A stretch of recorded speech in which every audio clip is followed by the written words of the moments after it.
63장 1절 제가 먼저 읽습니다. 에돔에서 오는 이 누구며 붉은 옷을 입고 보스라에서 오는 이 누구냐?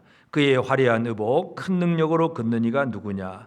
그는 나이니 공의를 말하는 이요 구원하는 능력을 가진 이니라.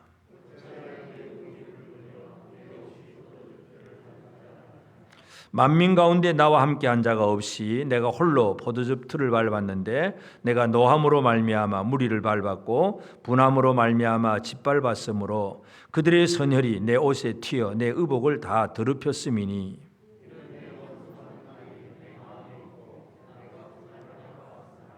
내가 본즉 도와주는 자도 없고 붙들어주는 자도 없으므로 이상하게 여겨 내 팔이 나를 구원하며 내 분이 나를 붙들었음이라.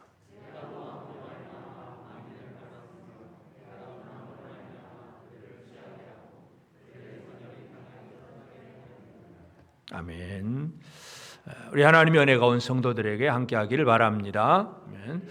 우리 계속해서 이사야를 보면서 하나님께서 이 이스라엘을 회복시키시는 것은 이 땅의 신약시대 교회에 대한 예언이기도 한데 하나님의 구원, 그러니까 대적을 물리치고 구원하시는 그 과정, 그러니까 구원받는 사람에게 있어서는 큰 복이고 은혜입니다. 그런데 그 구원하시는 과정 속에서 결국은 대적에 대해서는 저주가 되고 심판이 됩니다. 그래서 오늘 이사야 63장 1절에서 6절 사이의 말씀은 하나님께서 자기 백성을 구원하시는 과정에서 그 대적들에 대해서는 어떻게 하시느냐, 한마디로 심판하신다는 것, 오늘 우리가 이 부분을 함께 살펴보기를 원합니다. 이 심판이라고 하는 것은 참 이 세상의 어떤 시스템도 다 뭔가 이 시스템이 움직이려고 하면은 다 룰이 있잖아요. 법이 있고 뭔가 규칙이 있습니다.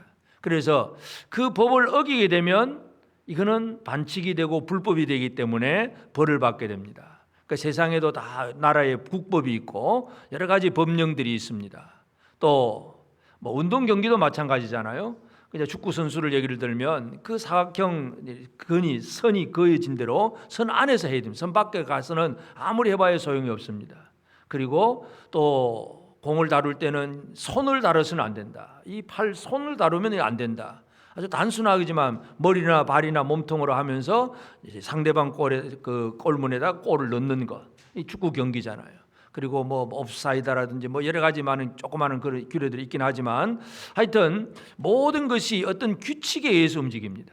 그러니까 규칙이 없으면 이 세상의 모든 것들은 다 엉망이 됩니다. 그래서 뭔가 규칙을 세워서 그 규칙대로 뭔가 움직여 가려고 하는 것이 나라든 가정도 마찬가지잖아요. 가정도 뭐 부모님들이 자녀들을 기를 때 대충 기릅니까?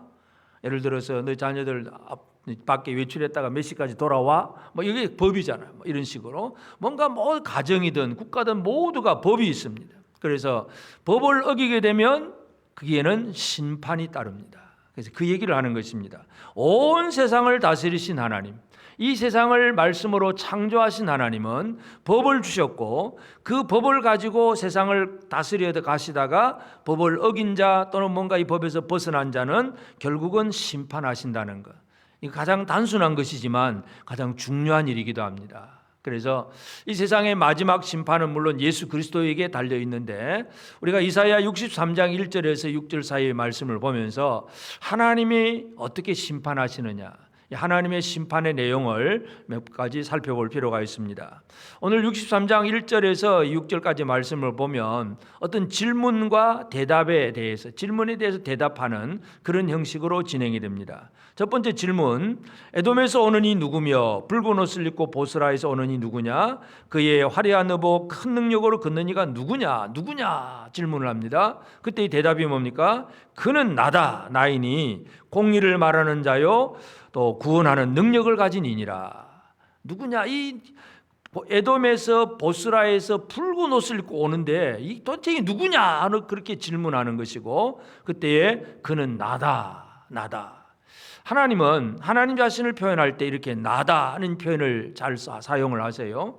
모세에게 여호와 이름, 나를 누구 하나 보내서 나를 보냈다고 할까 하니까 여호와, 야훼, 뭐 발음이 좀 다를 수도 있겠지만 하여튼 나는 나다. 나가 내가 보냈다. 이런 식의 표현.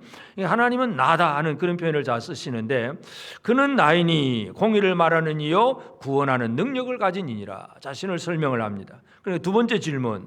그러면 어찌하여 내 의복이 붉으며 내 옷이 포도즙 틀을 밟는 자 같으냐? 왜 옷이 그렇게 붉으냐? 이 포도즙 틀을 밟는 자 같다. 이제 이 포도를 수확을 해가지고 큰 틀에다가 포도송이를 딱 담아놓고 사람들이 들어가서 발로 밟습니다. 그럼 저 안쪽 구멍으로 이제 즙이 흘러나오게 해놓고 발로 쫙 짓밟으면 포도의 그 색소가 있잖아요. 색소가 다 이렇게 막 튀어서 옷에 다 묻습니다. 포도즙 틀을 밟는 사람의 옷은 그런 시뻘건 것들이 다 색소가 묻게 되는데, 그렇게 포도즙 틀을 밟는 자 같으냐? 내 의복이 왜 그러냐? 질문입니다. 그러니까 또 대답이, 만민 가운데 나와 함께한 자가 없이 내가 홀로 포도즙 틀을 밟았는데 내가 노함으로 말미암아 무리를 밟았고 분함으로 말미암아 짓밟았으므로 그들의 선혈이 내 옷에 튀어 내 의복을 다 더럽혔으니, 그들의 선혈, 그들의 피가 튀어서, 이 지금 붉은 건 전부 사람들의 피가 튀어서 내 옷이 붉다, 그렇게 대답을 해줍니다. 그래서 오늘 우리가 이사야 63장에서 하나님은 하나님 자신을 심판의 주님으로 자신을 소개하고 있다는 것, 이것을 우리가 이해할 필요가 있습니다. 그러면서 하나님은 첫째로 1절에서 자신을 설명할 때 그는 나이니 공의를 말하는 이요 구원하는 능력을 가진 이니라.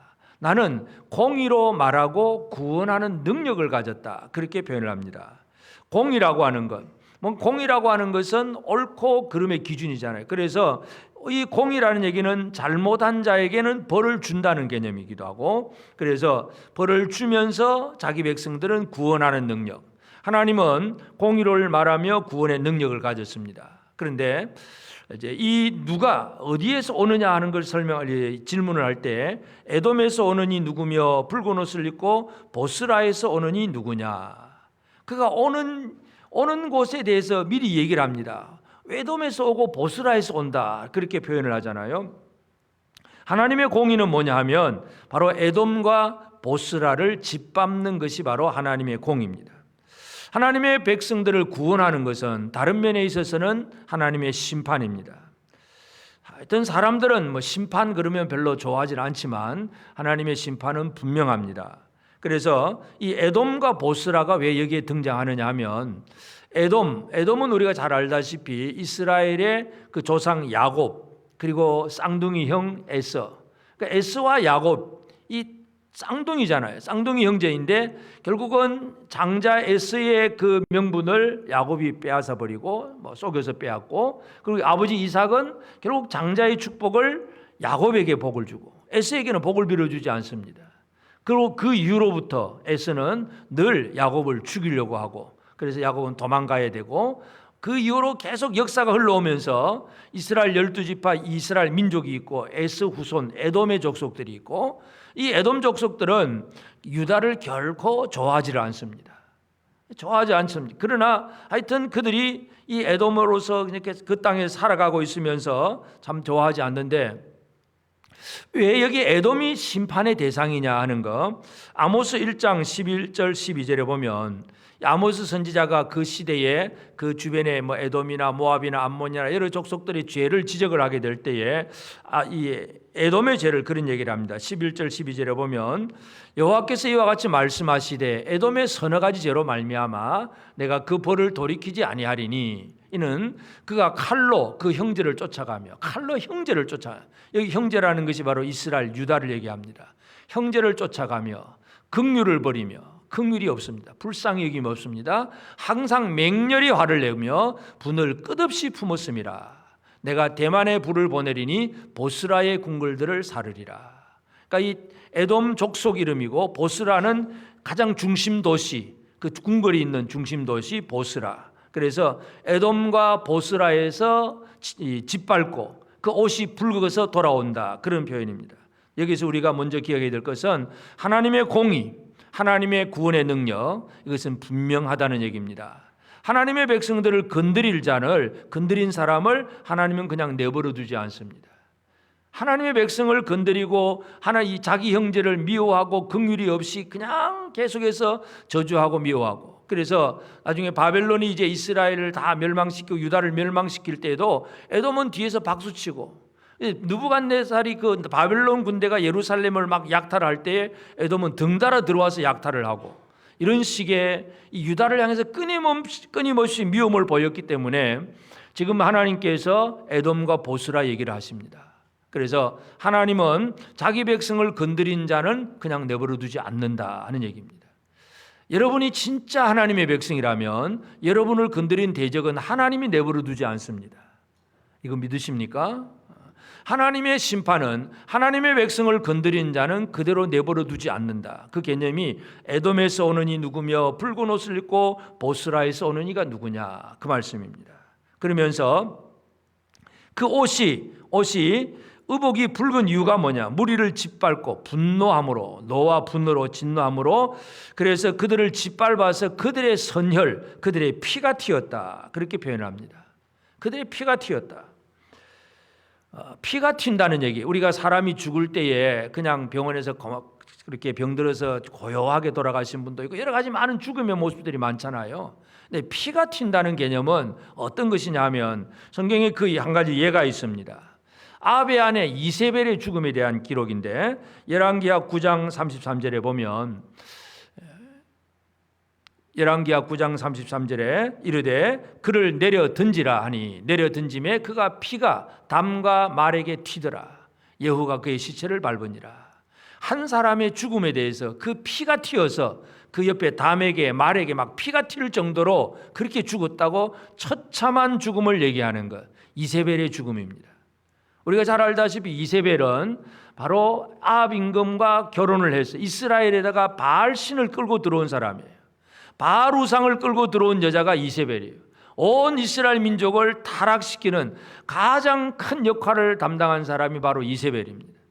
물론 이제 예후가 일어나서 이제 아합을 죽이고 그 바알 신을 섬기는 사람을 죽이는데 이제 궁궐까지 왔습니다. 궁궐까지 와 보니까 이세벨은 그 아합을 홀릴 만한 미모가 있었다고 우리가 보아지는데, 하여튼 그 순간 남편이 죽었음을 알면서도 얼굴에 화장하고 그냥 꾸미고 있습니다. 그래서 예후가 밑에서 소리치릅니다. 누구냐? 내 편이 될 사람 누구냐? 그러니까 몇 사람의 얼굴을 내밉니다. 저 왕후 이세벨 내려 던지라. 그러니까 누군지 모르지만 하여튼 이 이세벨을 창으로 집어 던져버렸습니다. 그래서 뚝 떨어져서 밑으로 떨어져서 완전히 막 두개골이 깨지고 피가 튀는 그런 죽음, 이게 바로 이세벨의 죽음이에요. 하나님께서 어떤 심판을 할 때에 물론 뭐 어떻게 고요하게 그냥 죽어가는 그런 죽음도 있겠지만 가장 끔찍한 죽음, 가장 비참한 죽음을 얘기할 때에 바로 이세벨의 죽음을 우리가 연상할 수 있는데, 이 에돔과 보스라에서 하나님이 심판하셨을 때에 그 옷이 서늘에 튀었다는 얘기는 그만큼 그들을 끔찍하게 처벌하셨다는 것을 우리에게 분명히 말씀합니다. 그래서 하나님은 이 대적에 대한 심판, 이것을 아주 정확하게 이루시고, 그래서 그 옷이 붉어질 정도였다는 것, 그런 얘기를 하시고, 그러면서 이제 4절에 보면 이는 내 원수 갚는 날이 내 마음에 있고 내가 구속할 해가 왔으나, 원수 갚는 날, 그 날이 내 마음에 있다. 결국 이 원수 갚는 것이 누구를 통해서 어떻게 이루어지느냐, 모든 것이 하나님의 마음에 달려 있다는 것입니다. 그 마음속에 하나님의 백성들을 하나님은 원수라고 생각을 하시고 원수 갚는 날을 하나님이 정하세요. 원수 갚는 날, 내 백성을 구원할, 구속할 해, 그 날짜를 결정하는 것은 하나님이십니다. 어느 누구도 사람들이 하나님의 어떤 심판에 대해서 날짜를 뭐 언급을 하거나 날짜를 정하거나 하나님 심판 내가 좀 도와줄까요? 이런 개념이 없어요. 심판은 오직 하나님께서 하십니다. 하나님께서 그 에녹을 통해서 그 시대의 심판을 얘기하잖아요. 그래서 에녹이 창세기 5장에 나타난 에녹이 하나님과 동행하면서 자기 아들의 이름을 무드셀라라고 짓습니다. 창의 사람, 무기의 사람. 왜냐하면 그 창의 사람이 죽으면 이 땅이 망한다는 그런 개념이에요.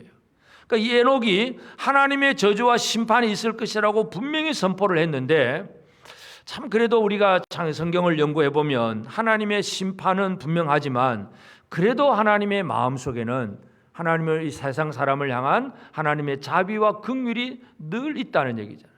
그래서 세상에 무드셀라가 죽으면 세상이 망하는데 그 죽는 날이 언제냐? 그래도 무드셀라가 제일 오래 살게 하잖아요. 969세. 하나님이 그만큼 미뤄두신 거예요. 다 미루고. 그런데 날짜는 날짜는 정확히 알 수 없지만 심판은 분명하다는 얘기예요. 심판은 하나님이 정하셨어요. 그래서 에녹이 이 온 세상이 심판 받을 것이다 하는 그러한 예언의 말씀을 선포했고, 결국은 이제 노아 홍수 때에 그 일들이 이루어집니다. 그래서 하나님의 진노의 심판은 어느 누구도 도와줄 리가 없어요. 하나님 스스로 마음에 각오하시고 결단하시고 정하십니다. 예수님의 재림의 날에 대해서도 그렇게 예수님 표현하잖아요. 마태복음 24장 36절에 보면 그러나 그 날과 그때는 아무도 모르나니 하늘의 천사들도 아들도 모르고 오직 아버지만 아시느니라. 아버지만 되었다 하면 오늘로 끝입니다. 여러분, 우리는 이런 상황 저런 상황, 하나님 지금 오면 안 되는데요, 내가 뭐 결혼도 좀 하고 취직도 한 다음에 오셔야 되는데요, 그렇게 얘기할 수도 있겠지만 하나님께서 오늘 끝, 그리고 하나님 마음 작정하시면 끝날인 거예요. 우리는 하나님의 마음에 이 심판의 때가 달려있다는 것을 분명히 이해를 해야 됩니다. 그래서 우리에게는 하나님이 심판하신다고 하는 심판의 방향성은 이미 우리에게 주신 거예요. 그런데 때는 우리는 알 수가 없습니다. 다시 말해서 어떤 나침반, 방향성은 주어졌어요. 어디로 가면 무슨 쪽이냐, 방향이냐를 알 수 있듯이 이 세상이 흘러가는 마지막이 어디냐? 진노의 심판이다. 이 방향은 이 나침반은 우리가 가지고 있지만 우리는 시계는 없는 사람들입니다. 근데 시계를 알아내려고 여러 가지로 고안하는 사람들이 많이 있는데 그 대부분의 사람들이 다 이단들이죠. 그래서 몇 년, 몇 월, 며칠, 언제 주님 오신다. 근데 뭐 뻥이고 다 거짓말이고. 시계는 없어요. 시계는 아버지만 아세요. 근데 방향은 분명합니다. 언제 이르는지는 모르지만 주님은 분명히 심판하신다고 하는 사실, 그 심판은 노아 홍수를 통해서 한 번 더 증명하셨고, 물론 그 외에도 여러 가지 많은 심판들이 있지만 이 마지막 심판 때도 마찬가지입니다. 하나님은 그 마음에 원수 갚는 날 구속할 해를 마음에 품고 계신다고 하는 것을 우리가 기억을 해야 됩니다. 그러면 이 마음에 품고 계신 하나님의 진노 심판, 이것이 완벽하게 이제 이루어지는 것은 누구를 통해서 이루어지게 되겠습니까? 바로 예수 그리스도를 통해서 이루어집니다. 그래서 하나님의 심판은 하나님이 정하시는 것이지만 그 진노의 심판을 이루시는 이는 바로 예수님이신데, 그럼 예수님이 오셔서 누구를 어떻게 심판하시느냐 하는 것도 우리가 이해할 필요가 있습니다. 지금 이사야서에서는 에돔과 보스라 이 얘기를 했습니다. 그럼 이 에돔과 보스라가 이 신약 시대에 있어서는 어떤 의미를 가지고 있는가, 누가 심판의 대상인가를 우리가 알아야 됩니다. 그냥 우리는 늘 내 마음에 안 드는 누군가가 저주를 받고 죽었으면 좋겠다, 그렇게 생각할 수 있겠고, 사탄 마귀, 물론 근본적으로 다 사탄이게 되겠지만, 그러나 하여튼 그 과정 속에서 심판의 대상이 누구인가를 정확하게 알아야 되는데, 예수님이 이제 심판주로 이 땅에 오십니다. 예수님 심판주로 오시는데 심판은 기준이 있잖아요. 너는 옳고 너는 틀렸어. 이 기준, 옳고 그름의 기준. 그럼 예수님은 무엇에 대해서 미워하시느냐? 우리가 어느 예수님 얘기하면 예수님은 사랑의 주님이잖아요. 은혜의 주님이고 자비의 주님이에요. 그런데 예수님이 미워하시는 것이 있습니다. 예수님이 미워하시는 것이 바로 심판의 대상입니다. 요한계시록 2장 6절에 보면 오직 내게 이것이 있으니 네가 니골라 당의 행위를 미워하는도다. 나도 이것을 미워하노라. 에베소 교회가 니골라 당의 행위를 미워하는데 나도 이거 미워한다. 예수님 그렇게 말씀을 하신 거예요. 예수님이 미워하는 것, 이게 바로 심판의 대상입니다. 니골라 당의 행위. 우리 니골라라고 하는 말, 이 니골라라고 하는 그 의미는 백성들, 무리들 위에 군림한다, 그런 얘기입니다. 같은 의미로 발람, 우리 잘 알잖아요. 발람 선지자. 발람의 의미도 같은 의미예요. 그러니까 발람이나 니골라나 의미가 같습니다. 그래서 니골라라고 하는 얘기는 백성들 위에 군림을 하는 거예요.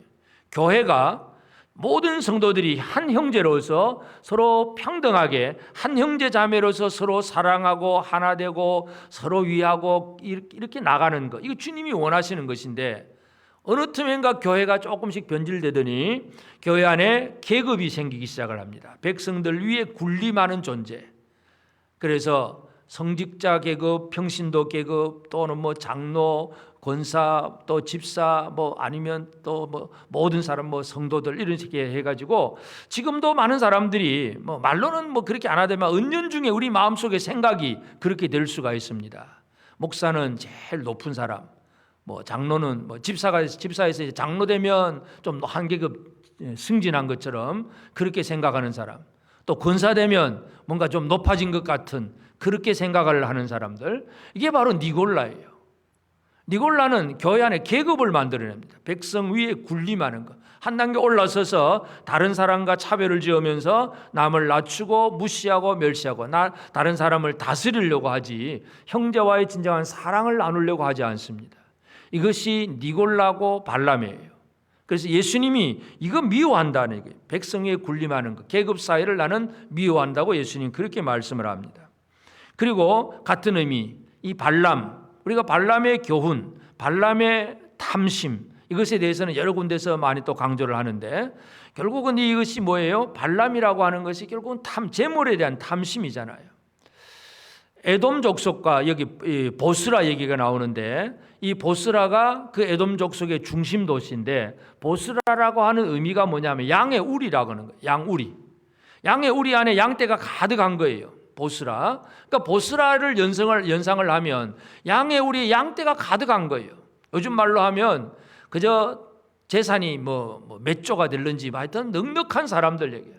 아주 재물이 부자인 사람들. 이게 보스라 개념이에요. 결국은 뭡니까? 이 발람의 탐심, 이 보스라의 재물, 전부 이 세상에 대한 세상의 어떤 소망을 두고 세상에서 부자 되고 세상에서 잘 먹고 잘 사는 것, 여기에만 초점을 맞춘 것이 바로 보스라의 개념이고 발람의 개념입니다. 예수님께서 미워하시는 것이 이거예요. 그래서 이 땅 위에서 믿음으로 산다고 하지만 교회 안에서도 얼마든지 이 에돔과 보스라, 이 니골라, 발람, 바로 그런 얘기들이 얼마든지 틈탈 수 있는데 예수님이 그것을 미워하세요. 그것을 심판하시겠다는 것입니다. 물론 우리가 형제와 하나 되고 또 교회가 이제 공동체로 이루어질 갔을 때에 어떤 뭔가 일을 하기 위해서는 직분이 필요합니다. 우리 잘 알다시피 사도행전 6장에서 7 집사를 뽑을 때에 사도들이 이것저것 다 할 수 없잖아요. 그러니까 사도들은 말씀과 기도, 그리고 경제를 가지고 구제하고 나누고 하는 이 재정적인 부분은 집사. 이렇게 이거 뭔가 사도가 높고 집사는 다음이고 그 개념이 아니에요. 우리가 잘 알다시피 그 7 집사 중에서도 스데반 집사는 오히려 그 능력을 가지고 표적도 행하고 막 설교도 하고 그러잖아요. 뭐 집사니까 사도보다 못하다 그런 개념이 아니에요. 똑같아요. 그저 주어진 은사대로 맡은 이 임무가 다를 뿐이지, 사명이 다를 뿐이지 그 사이에는 다 똑같다는 개념이 교회예요.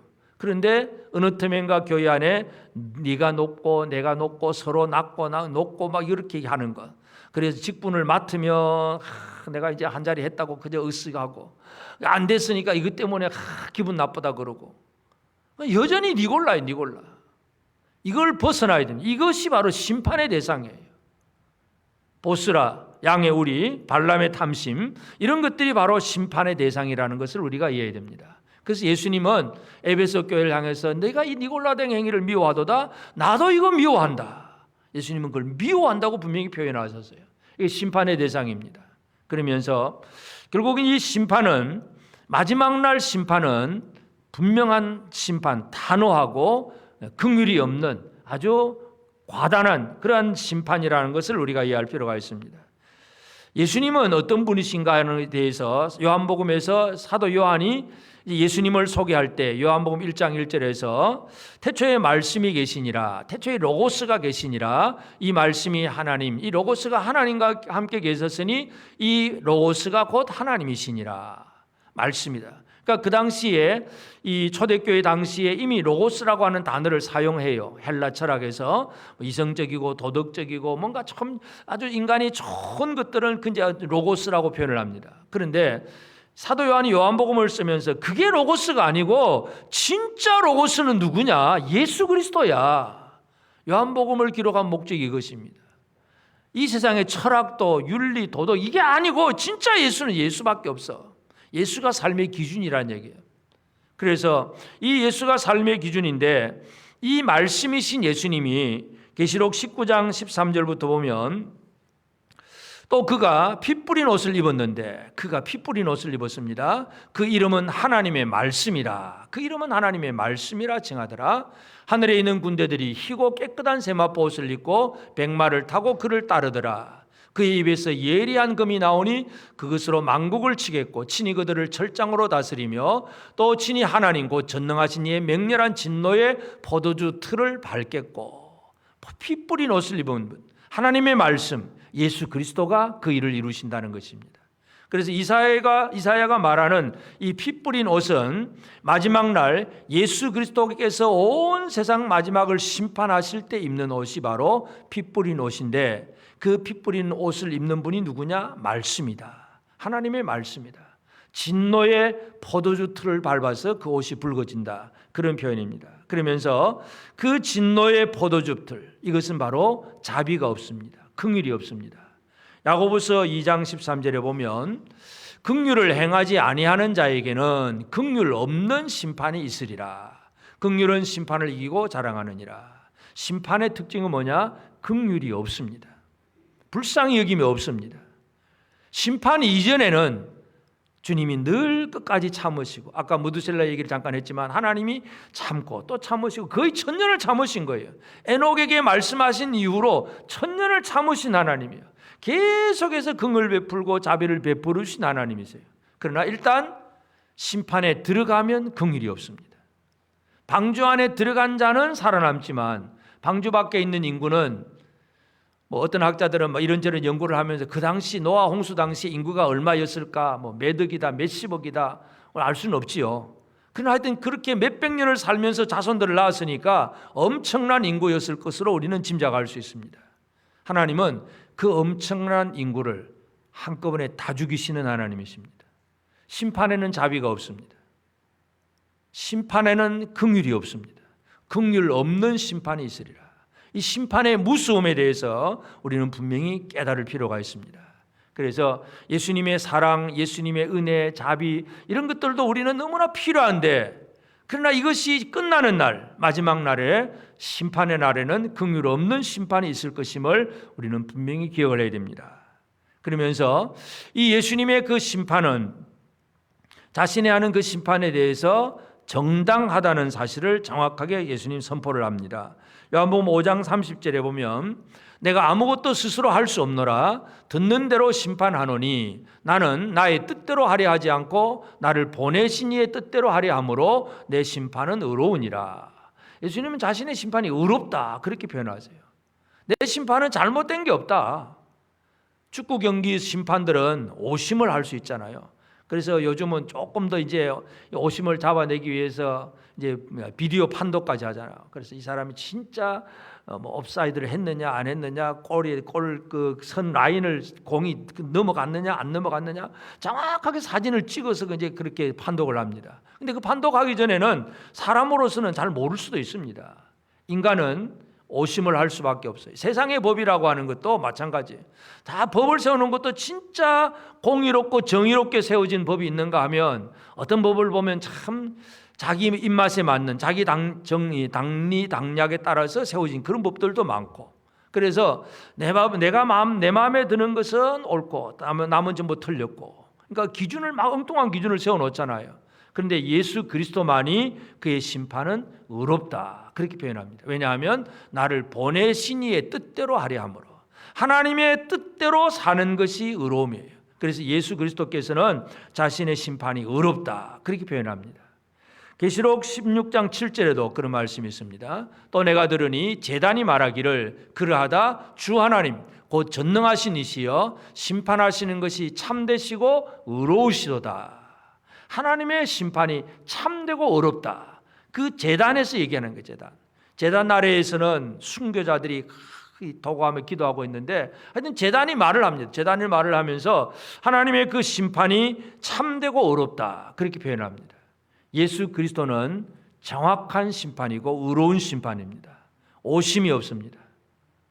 그래서 예수님의 심판은 단 한 번으로 끝납니다. 세상의 심판은 법을 가지고 갈 때 어떻게 합니까? 혹시 인간인지라 판사도 잘못할 수 있으니까 지방법원, 고등법원, 대법원, 그 위에 또 뭐 헌법재판소, 뭐 여러 가지 많은 기관을 두어 가지고 여러 가지 해보지요. 물론 그렇다고 해서 완벽해지지는 않습니다. 세상의 어떤 시스템도 완벽한 것은 아무것도 없습니다. 오직 예수 그리스도만이 완벽한 심판이고 의로우신 심판입니다. 이것을 예수님께서 이루십니다. 그러므로 이제 오늘 우리가 이사야 63장에서 하나님께서 심판하신다는 것을 예수 그리스도로 말미암아 완벽하게 이루시기 때문에 이 심판에 대한 우리의 삶을 어떻게 살아가야 되느냐는 문제. 제일 첫 번째는 이 심판이라고 하는 것이 분명히 있다고 하는 사실, 이것을 인정하고 믿음으로 받아들이는 것, 이것부터 우리가 시작을 해야 됩니다. 어떤 사람들은 일부러 심판을 안 받으려고 하잖아요. 심판을 받지 않으려고 해요. 저도 좀 그런 생각이 있긴 한데 병원 가자 그러면 잘 안 갑니다. 여러분, 안 가는 이유 중에 하나가 뭐예요? 혹시 뭔가 병으로 진단받으면 어떻게 될까? 그게 두려워서 그것 때문에 안 가는 거예요. 진단받으면 빨리 그거 가지고 치료를 하면 되는데요. 대부분의 사람들이 진단받는 거, 그게 심판이잖아요. 뭐 CT 찍어보고 MRI 찍어보는 게 심판이거든요. 너는 틀렸어. 이게 문제가 있어. 이게 딱 증거가 나오면 그때부터는 뭘 해야 되잖아요. 그러니까 사람들은 안 가려고 합니다. 마지막 날 심판을 안 믿으려고 하는 사람들도 있습니다. 가장 대표적인 예가 바로 여호와의 증인을 만들었던 그 터치 러셀. 이 사람은 지옥을 안 믿습니다. 사랑의 하나님, 주님, 그 은혜의 하나님이 뭐 왜 지옥을 만들었을까? 심판 없어. 은혜의 하나님, 복 받는 하나님, 하나님 최고야, 최고야. 이렇게만 믿고 사는 거예요. 이게 여호와의 증인이에요. 그런데 성경은 심판을 정확하게 말씀을 합니다. 히브리서 6장 1절 2절을 보면 우리가 제자훈련하면서 이 말씀 많이 배우긴 했지만 6가지 신앙의 기초를 얘기합니다. 그러므로 우리가 그리스도의 도의 초보를 버리고 죽은 행실을 회개함과 하나님께 대한 신앙과 세례들과 안수와 죽은 자의 부활과 영원한 심판에 관한 교훈의 틀을 다시 닦지 말고 완전한 대로 나아갈지니라. 이 6가지 예수님에 대해서 얘기를 하면서 회개와 신앙과 세례들과 안수와 부활과 심판, 이 6가지의 교리를 다시 닦지 말고 다른 거 만들어내지 말고 이 6가지를 완전하게 나아갈지니라. 더 잘 세워라. 그래서 이 6가지를 정확하게 이해하도록 히브리 기자가 그 당시 유대인 성도들에게 하는 얘기예요. 그 마지막이 바로 심판입니다. 그러니까 뭐 회개도 하고 뭐 예수도 믿고 세례받고 안수받고 뭔가 했는데 심판 없어. 그러면 그 사람은 불완전한 사람이라는 얘기예요. 그 신앙 자체가 제대로 안 된 겁니다. 심판에 대한 분명한 확신을 가지고 살아야 됩니다. 심판은 분명히 있습니다. 마지막 날 심판은 더 정확하게 온다고 다가오고 있다는 사실, 우리가 이것을 분명히 이해를 해야 됩니다. 그러면서 이 마지막 심판이 다가오고 있지만 그 심판의 대상이 누구냐, 이걸 잘 안다면 우리는 심판에 대해서 두려워하지 않는 그런 삶을 살아갈 수 있습니다. 에돔에서 오고 보스라에서 온다는 얘기는 예루살렘에서 온다는 얘기가 아니에요. 대적들을 향한 심판이에요. 주님이 미워하시는 것에 대한 심판이에요. 그래서 에돔과 보스라는 바로 이 세상이 교회를 향해서 다 가지고 오는 2가지 얘기입니다. 에돔 그러면 아주 칼 가지고 미워하고 막 저주하고 그냥 공격하고 이런 개념이 에돔입니다. 보스라는 물론 에돔의 도시 중에 하나지만 양의 우리 넉넉함이에요. 아주 풍족함이에요. 우리 편에 오면 내 편이 되면 잘 먹고 잘 살 수 있어 하고 뭔가 유혹하는 것이 바로 보스라의 개념이에요. 세상이 가져다 주는 것이 바로 우리를 미워하든지 유혹을 하든지 2가지예요. 그러니까 이 2가지에 대해서 우리가 어떻게 살아가느냐가 이 심판을 아는 사람이 지혜롭게 살아갈 수가 있습니다. 누가복음 21장에 보면 이제 예수님이 2가지를 말씀하시는데 8절에 보면 이르시되 미혹을 받지 않도록 주의하라. 많은 사람이 내 이름으로 와서 이르되 내가 그러하며 때가 가까이 왔다 하겠으나 그들을 따르지 말라. 때가 가까이 왔다. 내가 그다. 내가 메시아다. 이런 얘기. 내가 메시아다. 내가 재림주다. 내가 뭐 보혜사 성령이다. 이 뭐 신천지는 뭐 그런 얘기하고 하여튼 많은 이단들이 전부 내가 그다. 내가 메시아다. 그런 얘기들. 그러면서 나를 믿으면 나와 함께하면, 그래서 함께하려면 어떻게 해야 됩니까? 집안 전 재산 다 팔아가지고 다 가야 되고 뭐 이런 식으로 미혹하는 것이 바로 이단들입니다. 그러니까 이단들은 미혹하는 얘기야. 거짓의 영어로 이 미혹을 하게 됩니다. 그래서 이렇게 하면 잘 살 수 있어. 이렇게 하면 평안하게 부자되게 될 수 있어. 늘 이 사람들에게 미혹을 미끼를 던지는 거. 그러니까 미끼인지 진짜 내가 먹어야 될 것인지 이걸 정확하게 구분해 나가야 되는데 이게 구분이 안 될 때에는 그냥 쉽게 또 이단에 넘어가 버리는 그런 어리석은 생활을 살게 됩니다. 그 다음에 21장 17절에 보면 또 너희가 내 이름으로 말미암아 모든 사람에게 미움을 받을 것이나. 그러니까 예수님이 이 제자들에게 첫째는 미혹이 오고 그 다음에는 미움이 온다. 이 두 가지, 미움과 미혹, 이 두 가지가 늘 우리를 흔드는 그러한 요소라는 것을 말씀을 합니다. 그래서 세상이 주는 환경은 이 두 가지, 우리를 대적해서 우리를 무섭게 만들든지 우리를 유혹해서 혹하게 그냥 넘어가게 하든지 달콤하게 만들든지 이 두 가지인데 이 두 가지에 따라서 우리가 넘어가는 자가 되어서는 안 되죠. 무수하는 에돔의 세력이 있다고 할지라도 그 에돔을 주님이 벌하신다는 것, 그리고 유혹하는 그것을 주님께서 다 불태워버릴 것이라는 이것을 정확하게 안다면 우리는 이 세상을 제대로 지혜롭게 살아갈 수가 있습니다. 그래서 멸망당할 것에 대해서 미혹당하지 않게 되기를 바랍니다. 지금 큰 소리 치지만 얼마 후에는 망할 것에 대해서 우리가 주눅들거나 두려워해서도 안 된다는 얘기예요. 심판을 제대로 안다면, 하나님의 심판이 어디를 향하는가를 분명히 안다면, 내가 하나님의 편에 서 있기만 하면, 내가 예루살렘 시온에 있기만 하면 우리는 그 에돔에 대해서 결코 두려워할 필요가 없습니다. 우리의 삶이 이 평강을 누리게 되기를 바랍니다. 그리고 우리는 이 모든 것들을 정하신 이는 하나님이십니다. 하나님의 마음에 그 때가 있다는 것을 분명히 말씀을 했습니다. 그래서 우리는 시간표상으로 그 때는 모릅니다. 몇 년 몇 월 며칠 날 주님이 오시고 세상을 심판하실는지 때는 모릅니다. 그러나 그날이 있다는 것을 알고 있는 것, 이건 바로 심판을 의식하는 것, 심판에 대해서 깨어있는 생활. 주님께서 깨어있으라 깨어있으라 그렇게 늘 말씀하잖아요. 여러분 깨어있습니까? 어떻게 깨어있습니까? 깨어있다는 것이 뭘까요? 깨어있다는 얘기는 심판을 의식하는 거예요. 심판을 의식하는 것. 쉽게 말해서 아까도 축구 경기 예를 들었지만, 자, 축구 선수가 이제 깍 둘러보니까 심판이 없어요. 심판이 없으면 뭐 어떤 일을 더 과감하게 할 수 있습니까? 반칙을 지멋대로 할 수 있는 거죠. 심판이 없어. 근데 심판이 있는데도 심판 의식을 못한 사람, 진짜 정신 나간 선수, 이는 어떻게 합니까? 심판이 바로 옆에 보고 있는데도 엉뚱한 짓을 하게 되잖아요. 이게 뭐냐 하면 심판에 대해서 깨어있다는 얘기는 비록 내가 막 열심히 하고 있는데 내가 잘못하면 심판의 호가 불 거야 하는 이 의식을 가지고 법에 따라서 모든 일을 해나가는 사람이 깨어있는 사람이에요. 깨어있으라고 해서 뭐 하루 24시간 잠도 자지 말고 눈 말똥말똥하게 커피 마시면서 깨어있으라 그 얘기가 아니라 우리의 일상생활 속에서 내가 이렇게 하면 이건 아니지, 이러면 안 되지, 늘 이 마음속에 와닿는 게 있잖아. 예를 들어서 어떤 미혹을 당하든지 뭔가 또 두려움이 오든지 뭔가 우리를 공격하는 것이 있을 때에 그냥 은근히 넘어갈 수가 있어요. 죄악에 빠질 수가 있어요. 그런데 속에서 아니야, 그건 아니야, 이러면 안 되지, 내가 예수 믿는 사람은 이건 하나님 법에 달라, 이거 말씀하고 달라, 아니야, 그러면 안 되지, 이 안 되지 하고 깨어있는, 그래서 그 길로 가지 않는 사람이 바로 깨어있는 사람이에요. 여러분 깨어있으십니까? 우리 일상생활 속에서 매일 평범한 생활을 살아가지만 말씀에 대해서 깨어있는 것이 중요합니다. 그리고 사명을 맡은 사람도 자기의 사명에 대해서 깨어있어야 돼요. 자기 사명, 할 일에 대해서 깨어있어야 돼요. 그냥 잠만 자고 있으면 안 되잖아요. 마가복음 13장 35절 36절에 보면 그러므로 깨어있으라, 집주인이 언제 올는지 혹 저물 때일는지 밤중일는지 닭 울 때일는지 새벽일는지 너희가 알지 못함이라. 그가 호련히 와서 너희가 자는 것을 보지 않도록 해라.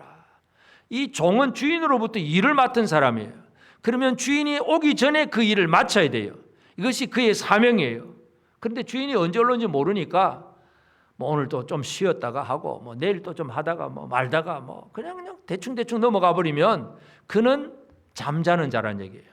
깨어있다는 얘기는 주인이 언제 올는지 늘 정신 바짝 차리고 주인이 오기 전에 내가 이거 해야지 하고 열심히 사명을 감당하는 사람, 이 사람이 바로 깨어있는 사람입니다. 오늘 우리 교회 안에 모든 직분자들, 모든 이 사명을 맡은 자들이 깨어있기를 바랍니다. 주님이 언제 오실는지, 오늘일는지 내일일는지, 새벽일는지 밤일는지 모릅니다. 그래서 그날이 언제 오든지 간에 깨어있는 사람은 내가 맡은 사명에 대해서 열심을 낼 수가 있습니다. 그래서 사도 바울이 스포츠 경기, 운동 경기 얘기를 자주 하는데 디모데후서 2장 5절에 보면 경기하는 자가 법대로 경기하지 아니하면 승리자의 관을 얻지 못할 것이며, 결국 깨어있다는 얘기가 뭐예요? 법대로. 여러분 법대로 사십니까? 아멘. 법대로 사십니까? 참 세상에서 법대로 잘 됩니까? 참 법대로 산다는 게 그리 만만치 않습니다. 법대로. 그래서 경기하는 자가 자기 법대로 경기하지 아니하면 승리자의 관을 얻지 못한다. 법. 그러니까 우리에게 주어진 법이 뭐냐를 정확하게 이해를 해야 됩니다. 우리 예를 들어서 운동 경기도 마찬가지죠. 정식적인 뭐 프로 경기 하면 다 정해진 룰이 다 이미 다 나와 있어요. 근데 동네 운동장에서 막 친구들끼리 자 우리 축구 한번 하자 그러면 그때는 그 축구 협회에서 정해놓은 그런 그 법을 가지고 적용하기가 쉽지 않잖아요. 그러니까 하기 전부터 법을 정합니다. 야 그러면 우리가 시간은 한 10분 동안 하지. 그리고 또 지금 운동장에 라인도 없어요. 저 나무 지나가면 저 라인 터치 아웃이고, 그리고 우리 뭐 선심도 없으니까 업사이드는 하지 말고 그냥 적당히 하자. 그게 룰이에요. 그럼 그 룰에 따라서 그냥 움직이면 그 안에서는 뭔가가 합법화되는 거예요. 근데 그런 식으로 프로 경기 가서 그렇게 했다. 그거는 바로 쫓겨날 일이죠. 그건 안 되잖아요. 법대로. 우리는 세상의 법대로가 아니라 하나님의 법대로, 하나님의 말씀대로. 이게 바로 우리가 살아가야 될 삶의 기준입니다. 하나님의 말씀, 예수 그리스도가 법이에요. 예수 그리스도가 법이지 세상의 법이 아니에요. 물론 우리가 이 세상에서 살아가는 어떤 세상 시스템 속에서 법을 따라야 될 경우들이 있습니다. 뭐 방역 수칙도 우리가 좀 생각해야 되고, 아니면 뭐 교통 질서라든지 뭐 이런 것들은 우리가 따라야 될 법이잖아요. 그런데 어떤 경우에 있어서는 그 법을 따라서는 안 될 경우도 있습니다. 느부갓네살이 금신상을 세워놓고 누구든지 절을 하라, 절하지 않으면 불태워 죽일 것이다 했을 때에 다니엘 그 세 친구들은 그 법에 굴복을 하지 않습니다. 순종하지 않습니다. 더 높으신 살아계신 하나님께 경배해야지 어떻게 우상을 숭배할 수 있느냐. 우리는 아니야. 그것은 하나님의 법을 지키겠다는 얘기지, 이 세상의 법을 따라서 그냥 일순간에 그냥 순간적인 어려움을 모면하겠다, 그런 생각이 아니잖아요. 내일이면 또 3월 1일이기도 하네요. 과거 우리나라에도 이 3.1 운동이 일어났을 때 3.1 운동이 뭐예요? 별로 일본이 우리를 압제하는 데 대해서 그냥 고분고분하게 살아가는 것이 아니라 우리는 우리나라 대한독립 만세, 우리나라는 우리나라가 지배해야지, 우리끼리 우리나라가 돼야 되지 어떻게 일본이 우리를 지배할 수 있느냐. 일본의 법을 거부하는 것이 3.1 운동이에요. 물론 그것에 대해서 뭐 그날 바로 뭐 해방이 되고 독립 성취한 건 아니지만, 그러나 그런 일들은 따라야 될 법과 따라서는 안 되는 법을 분명히 얘기해 주는 겁니다. 영적인 면에서 오늘 우리가 이 세상에서도 우리가 어떤 법은 그대로 이 세상 시스템 속에서 질서 있게 해 나가야 될 그렇게 할 법도 있지만, 어떤 경우에 믿음을 건드리고 우리의 신앙 자체를 방해하고 건드리는 그런 법에 대해서는 결코 따를 수가 없습니다. 이것이 성경입니다. 그래서 오늘 우리는 하나님의 법이 무엇인가에 대해서 정확하게 이해할 필요가 있습니다. 예수 그리스도가 가장 미워하시는 게 뭐냐? 이 니골라, 발람, 가장 미워하시는 예수님의 기준, 이것을 정확하게 안다면 우리가 좀 더 법대로 살아갈 수가 있습니다. 여러분 법대로 사십시다. 옆 사람에게 한번 얘기합시다. 법대로 합시다. 이 교회 나중에 정치 총회나 노예 가서 법대로 합시다 그러면 이게 좀 어떻게 보면 깐깐한 사람이 돼요. 나중에 보면 진짜 뭔가 이 사랑의 법으로 해야 되고 뭔가 이해하고 용서할 수 있는 부분도 있는데도 깐깐하게 문자에 매여 가지고 법대로 합시다 하는 사람은 참 좀 이상한 사람이 될 수도 있는데, 그런데 하여튼 이 법이라고 하는 것이 뭐냐, 말씀의 법대로 사는 것, 그것이 가장 핵심이에요. 그래서 오늘 우리는 이 마지막 시대를 살아가면 우리는 우리 앞에 놓여 있는 것이 바로 주의 심판이 놓여 있습니다. 하나님의 심판의 날, 예수 그리스도를 통해서 이루실 심판의 날이 있다는 사실을 기억하게 되기를 바랍니다. 그래서 우리는 하루하루를 살아가면서 그냥 내 마음 내 뜻대로 사는 게 아니에요. 그냥 나는 부자 되고 건강하고 잘 먹고 잘 살았으면 좋겠다. 내 소원 성취만 이루는 것이 믿음 생활이 아니라 하나님의 법을 알고 그 법대로 하루하루를 제대로 살아가는 것이 온전한 믿음 생활임을 기억하게 되기를 바랍니다. 법대로 합시다. 하나님의 말씀의 법대로 살아가는 저와 여러분 모두가 되어서 그 법 안에서 이루어지는 진정한 위로와 평강과 하나님 주신 넘치는 복을 우리 모든 성도들 꼭 받아 누리게 되기를 바랍니다. 아멘.